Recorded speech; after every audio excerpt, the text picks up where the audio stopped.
अस्सलामुअलैकुम नाजरीन, दुनिया भर में देखने और सुनने वालों को जावेद मेहर का सलाम। पाकिस्तान की तारीख में आज एक और अहम दिन, और इस अहम दिन में आज जो सियासी कशमकश थी वो अपने अरूज पे रही। उसकी वजह ये थी कि गवर्नर पंजाब ने चौधरी परवेज इलाही जो कि सीएम पंजाब थे उनको एक नोटिफिकेशन जारी करके उनको डीनोटिफाई कर दिया था। और उसके बाद से जो सूरत हाल बनी उसमें जो पाकिस्तान तहरीक इंसाफ और चौधरी परवेज इलाही थे उन्होंने अदालत का दरवाजा खटखटाया और अदालत के दरवाजे पे दस्तक दी, और अदालत में इस जो नोटिफिकेशन को उन्होंने चैलेंज किया और इस पे जो है वो बाकायदा तौर पे समाअत हुई और चौधरी परवेज इलाही को इसमें बड़ा रिलीफ मिला और अदालत ने उनका जो नोटिफिकेशन था गवर्नर का वो मुअत्तल कर दिया। और उसमें मशरूत तौर पे कि जनाब आप हमें हल्फ दें, बयाने हल्फी दें कि अगर हम आपको ये जो नोटिफिकेशन और अगर आपको बहाल करते हैं तो आप जो है वो असेंबलीज को तहलील नहीं करेंगे। इसमें जो अदालत के रिमार्क्स थे वो ये थे कि हम इसको बैलेंस करना चाहते हैं सारे मामले को, और हम ये चाहते हैं कि हमारे ऑर्डर का जो कोई भी नाजायज फायदा ना उठाए। इस वजह से हम चाहते हैं कि बयाने हल्फी दें। पहले तो जो अली जफर साहब थे उन्होंने जो है वो इनकार किया, उसके बाद मजीद मोहलत मांगी गई, तो उसमें जो फिर इमरान खान साहब के साथ राब्ता हुआ उनका और वो जमान पार्क गए और चौधरी मोहनस इलाही भी वहां पे गए और सलाह मशवरे के साथ बाकायदा तौर पे अब जो उन्होंने एक बयाने हल्फी दे दिया और उसमें उन्होंने कहा है कि जी हम 11 जनवरी जो कि नेक्स्ट डेट है समाअत की, वहां तक हम असेंबली को डिसॉल्व नहीं करेंगे। और उसमें अदालत ने उनको मना भी नहीं किया कि आप जो है वो एतमाद का वोट लें या ना लें। अगर वो वोट लेना चाहें एतमाद का तो वो ले सकते हैं। इसमें मामला तो बड़ा सादा था कि इस नोटिफिकेशन की कोई हैसियत नहीं है, और ये साबित भी हुआ कि वाकई ये जो गवर्नर की जानिब से नोटिफिकेशन जारी किया गया ये गैर आईनी था, क्योंकि अदालत ने इसको सस्पेंड किया और एक दिन में ये उड़ गया और ये कोई 3-4 घंटों 5 घंटों के अलावा ये टिक नहीं सका और इसकी कोई आईनी हैसियत नहीं थी। और जितने भी पाकिस्तान के नामवर वुकला थे वो भी इसी बात पे इसरार कर रहे थे कि इसकी कोई आईनी हैसियत नहीं है। तो अब जब अदालत से इतना बड़ा रिलीफ मिला है तो नेक्स्ट जो है वो क्या होगा। सबसे पहले तो आपको ये बता दूं कि पीडीएम की सफों में जो एक मायूसी है वो यहाँ है। आप देख लें जब से ये फैसला आया पीडीएम के लोग गायब है, कोई किसी किस्म का बयान देने के लिए तैयार नहीं है। उसकी जो सबसे बड़ी वजह है वो यही है कि इन सबको पहले ही पता था कि जनाब हमारा जो फैसला है ये टिकना कोई नहीं है, इसको अदालत कलअदम करार देगी, नोटिफिकेशन मुअत्तल हो जाएगा और हमें मुंह की खानी पड़ेगी। लेकिन डिलेइंग टैक्टिक्स, हट दर्मी, इलेक्शन से भागना, पाकिस्तानी कौम से रुजू ना करना, ये पीडीएम की सबसे बड़ी जो इस वक्त है ना प्रॉब्लम है कि वो पाकिस्तानी अवाम के पास जो कि पाकिस्तान के मालिक हैं अपने इक्तदार को बचाने के लिए उनसे रुजू नहीं करना चाहते। उसकी एक बड़ी वजह है, उसकी बड़ी वजह यह है कि इनको पता है कि हम जब भी इलेक्शन में गए हमें बुरी तरह शिकस्त होगी, तो क्यों ना तब तक हम जो है वो मजे लूट लें और जो हमारे इक्तदार के दिन है उनको किसी तरीके से हम बढ़ा सकें। तो ये सुबह शाम इसमें लगे हुए हैं और इतनी हट दर्मी और बेशर्मी का लेवल है इनके लिए कि वो तमाम गैर आईनी काम करने के लिए भी तैयार हैं। और देखे, मैं अपने पहले व्लॉग में भी कह चुका था कि ये मामला अदालत में जाएगा और पीडीएम किसी सूरत ये नहीं चाहेगी कि ये मामला जो है वो इतनी आसानी से हो जाए और असेंबली डिसॉल्व हो जाए। ये वो किसी सूरत नहीं चाहते, ये तो वो अपनी कब्र खुद खोद देंगे अगर ये इतनी आसानी से हो जाता है। तो वो हर हरबा इस्तेमाल करेंगे। अब 11 जनवरी तक असेंबली डिसॉल्व नहीं होगी क्योंकि अदालत ने जो समाअत है छुट्टियों के 22-11 जनवरी को रखी है, तो उसके बाद फिर आगे पेशरफ्त होगी। और इस दौरान देखना यह है कि चौधरी परवेज इलाही अदम एतमाद का वोट, जो एतमाद का वोट है वो लेते हैं या नहीं लेते, ये सबसे बड़ा सवाल है। उसमें अब एक तरफ तो पीडीएम जो है वो मायूसी का शिकार है क्योंकि एक बात तो कन्फर्म है, इनके पास अभी तक बंदे पूरे नहीं है, इनके पास 186 बंदे नहीं है। ये बहुत वाजे तौर पे एक चीज सामने आ रही है कि 186 बंदे नहीं है। अगर इनके पास 186 बंदे होते और इनको थोड़ा सा भी आसरा होता, कहीं से इनको ग्रीन सिग्नल मिल रहा होता, तो ये अभी तक अपना काम दिखा चुके होते, क्योंकि ये अगर इस लेवल तक गैर आईनी तरीके से जा सकते हैं, तो अगर आईनी तरीके से इनके पास बंदे होते तो ये बिल्कुल आसरा न करते, ये बिल्कुल जाके अपने बंदे शो कराते, अदम एतमाद को कामयाब करते, और इस जो वक्त एक संगीन किस्म का बहरान इन्होंने बनाने की कोशिश की, उसको ये ना लेके जाते और बड़ी आसानी से ये मामला हल कर सकते थे। अब करेंगे इस दौरान क्या, क्योंकि इनका माजी देखें, शांगा मांगा की सियासत करने वाले, ब्रीफ केसों में पैसे भर भर के देने वाले, ये अपना वो ही पैटर्न अपनाएंगे,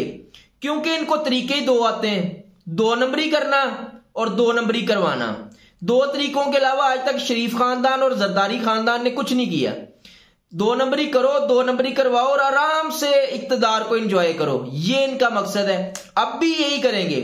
ये इस दौरान जो टाइम मिला है उसमें ये एक ही काम करेंगे, और वो काम होगा किसी तरीके से कोई 5-7 लोगों को, ये 10 लोगों को खरीदने की कोशिश करेंगे। उसके लिए ये नोटों के बैग उनको दिखाएंगे, और इनकी भरपूर कोशिश होगी कि किसी तरीके से हम जो है वो इन लोगों को या तो रिजाइन करवा दें, वो काफ लीग से भी हो सकते हैं, वो पीटीआई से भी हो सकते हैं, ये कोशिश इनकी रहेगी। लेकिन एक बात वाज़ेह है कि इनके जो मकासद है और जो इनकी नीयत है वो सिर्फ एक है, हमने NRO 2 लेना है, अपने केसेस खत्म करवाने हैं, और वो ये करवा रहे हैं, बड़ी तेजी से करवा रहे हैं, और इसमें कोई शक नहीं है। और जो मौजूदा सूरत हाल है उसमें कोई चीज अब छुपी हुई नहीं है, और जिसका जो किरदार है वो सामने आ रहा है, और वो आना भी चाहिए, क्योंकि आज तक इस खानदान ने एक दूसरे के खिलाफ जो हथकंडे इस्तेमाल किए, लोगों को बेवकूफ बनाने की कोशिश की, पाकिस्तानी कौम को बेवकूफ बनाने की कोशिश की, नूरा कुश्ती इन्होंने ये जो करते रहे हैं, ये अब यहाँ लोगों के सामने, लोगों को ये जरूर पता चल चुका है कि आज तक जो हमें ये लोग तमाशा दिखाते रहे, पाकिस्तान में तमाशा लगाते रहे, और पाकिस्तान में ये कोशिश करते रहे कि लोग समझे कि ये जो पीपल्स पार्टी है और जो नून लीग है ये कितनी जो एक दूसरे की मुखालिफ है। लेकिन जब मफादात एक हुए, जाती मफादात, क्योंकि इन लोगों ने सारी जिंदगी मफादात की सियासत की है, मफादात के लिए अपना जो इक्तदार है उसको इस्तेमाल किया है, इसके अलावा इन्होंने कुछ नहीं किया। और आज भी आप देख लें कि इनका जो वाहिद मकसद है वो सिर्फ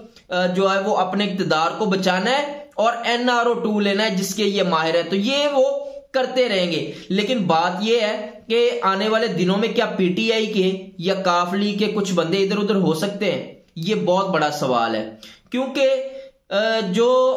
अभी तक की सूरत हाल है उसमें ये चीज सामने नहीं आ रही। लेकिन पाकिस्तान है, कुछ भी प्रिडिक्ट करना मुश्किल है, आप पाकिस्तान के हवाले से कोई प्रिडिक्शन नहीं कर सकते। लेकिन एक बात वाज़ेह है, ये बात जो है वो बड़ी अहम है कि अगर किसी ने सियासी खुदकुशी करनी है तो वो इस मरहले पे या पाकिस्तान तहरीक इंसाफ को छोड़ दे और वो सियासी खुदकुशी कर ले, या पाकिस्तान तहरीक इंसाफ के साथ खड़ा होके जो पाकिस्तान की कौम चाहती है, जिस लीडर को पाकिस्तानी कौम ने अपने कंधों पे बिठाया हुआ है और पॉपुलैरिटी में रूज पे है, उनके साथ खड़े होके अपनी शान शौकत और इज्जत को बढ़ा सकता है। अगर किसी ने बेइज्जत होना है, सियासी खुदकुशी करनी है, तो वो इस वक्त इमरान खान साहब का साथ छोड़ दे और वो फिर तमाशा देखे कि पाकिस्तानी कौम ने जिस तरह से इस टोले को जितने भी इलेक्शन अभी तक हुए हैं ज़िमनी सब में मुस्तरद किया है। और जो भी इस वक्त इमरान खान साहब को छोड़ेगा, चाहे वो काफ लीग है और चाहे पीटीआई की अपनी जमात से कुछ लोग हैं, उसकी सियासत खत्म है, वो दोबारा पाकिस्तान की सियासत में हिस्सा नहीं ले सकते। तो आने वाले दिनों में देखते हैं, अब 11 जनवरी तक जो है वो समात जो है वो मुलतवी हुई है, 11 जनवरी को दोबारा समात होगी और देखते हैं इसमें चौधरी परवेज इलाही आने वाले दिनों में एतमाद का वोट लेते हैं या सिर्फ अदालत में ही इस मामले को लेकर के चलते हैं। तो अब ये अभी तक की जो सूरत हाल है। इसके बाद जो है वो मैं बात करूंगा, एक तो दहशतगर्दी के साए जो पाकिस्तान में मंडला रहे हैं और जो टीटीपी की जो कार्रवाइयां हैं वो अब कैपिटल तक पहुंच चुकी हैं, जो कि पाकिस्तान का कैपिटल है। और ये बड़ी जो है वो खतरनाक बात है, क्योंकि बन्नू से शुरू होने वाला मामला अब इस्लामाबाद तक पहुंच चुका है और हम सलाम पेश करते हैं अपने शोहदा को और पुलिस ऑफिसर को जिसने ये तमाम कार्रवाई को नाकाम बनाया। वो वाकई हम उनको खराज अकीदत और सलाम पेश करते हैं। और पाकिस्तान ने माजी में भी जितनी दहशतगर्दी का सामना किया उसमें जो हमारी फोर्सेस है उनके जवानों की जो शहादत है उसने पाकिस्तान को महफूज करने में बहुत बड़ा किरदार अदा किया। लेकिन मामला ये है कि एक तरफ हम किसी मामले से निकलने की कोशिश करते हैं और दूसरी तरफ प्री प्लान तरीके से पाकिस्तान को फिर से दहशतगर्दी में जो है वो फेंका जा रहा है। दहशतगर्दी की नजर करने की एक मजमूम जो इनकी साजिश है वो, क्योंकि पाकिस्तान के दुश्मन कभी भी पुरहाल पुरअमन पाकिस्तान नहीं चाहते, मुआशी तौर पे मजबूत पाकिस्तान नहीं चाहते। वो ये नहीं चाहते कि पाकिस्तान दुनिया की आंखों में आंखें डाल के देख सके, क्योंकि पाकिस्तान वाहिद इस्लामिक और एटमी मुल्क है जो कि किसी भी तरह के जो हमले हैं उनको नाकाम बनाने में अपना किरदार अदा कर सकते हैं। और ये जो हमारे दुश्मन है पूरी दुनिया में बैठे हुए जो भारत है स्पेशली, वो कभी भी ये नहीं चाहता कि पाकिस्तान मजबूत हो, पाकिस्तान स्टेबल हो। तो इस सूरत में इसमें कोई शुबा नहीं है कि ये जो कार्रवाइयां हो रही हैं इसमें बैरूनी हाथ भी मुलव्वस हो सकते हैं। और जो टीटीपी का एक जो मसला है वो अपनी जगह पे मौजूद है। तो रियासत को अपनी रियासत की रिट कायम करने के लिए वो तमाम तर इक़दाम करने चाहिए जिससे कि पाकिस्तान की रियासत की रिट कायम हो। उसके लिए पाकिस्तान को अपनी अफगानिस्तान पॉलिसी को रिव्यू करने की अशद जरूरत है। और ये जो तालिबान के साथ हमारी बातचीत हुई थी कि जो टीटीपी है पाकिस्तान में,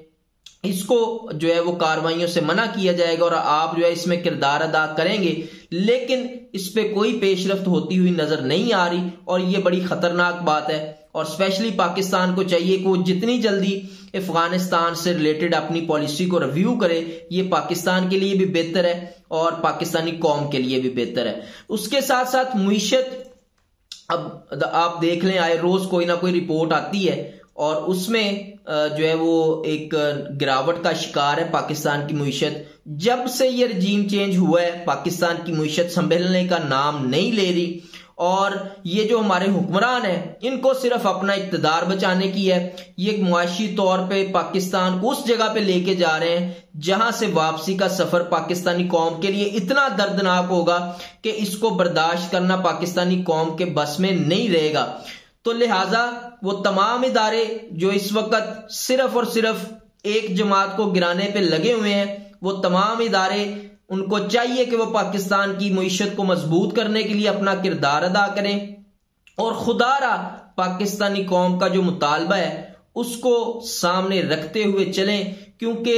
कोई भी अदारे उतनी देर तक मजबूत नहीं होते जब तक पाकिस्तानी कौम को उनकी तईद हासिल नहीं होती। तो ये पाकिस्तानी अदारों का भी इम्तिहान है कि मुईशत को संभाला करने के लिए सियासी जो इस्तेहकाम है वो कितना जरूरी है। और सियासी इस्तेहकाम की इस वक्त पाकिस्तान को शद जरूरत है, फिर ही जो मुआशी इस्तेहकाम आएगा। अदरवाइज पाकिस्तान मुआशी तौर पे मजीद नीचे जा रहा है और नीचे जाता हुआ जो है वो नजर आएगा और इसमें बेहतरी के आसार नहीं नजर आ रहे और किसी सूरत नहीं आ रहे। तो ये हमारे इदारों के लिए एक बहुत बड़ा चैलेंज है कि वो पाकिस्तान की मुआशी सूरत हाल को सामने रखते हैं या सियासी को। आज तक के लिए इतना ही, मिलते हैं इंशाल्लाह अपने अगले व्लॉग में कुछ नई खबरों के साथ, नए तज्जियों के साथ। अपना और अपने इस चैनल का ख्याल रखिएगा। पाकिस्तान जिंदाबाद।